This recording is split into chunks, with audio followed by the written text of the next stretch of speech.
Konditerman, qanday qilib Instagramimni yuritsam bo'ladi? Eng jalb qiladigan yo'nalish sizniki-ku, chunki statistika ma'lumotlariga ko'ra 95% odamlarni aholini ovqat, pishiriq yo'nalishiga jalb qilish juda ham oson.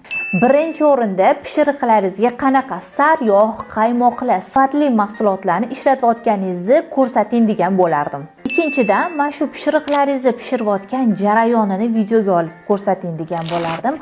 Asosan ovqat va pishiriq yo'nalishida asmir videodan foydalaning, chunki obunachilaringizni bu ko'proq jalb qiladi.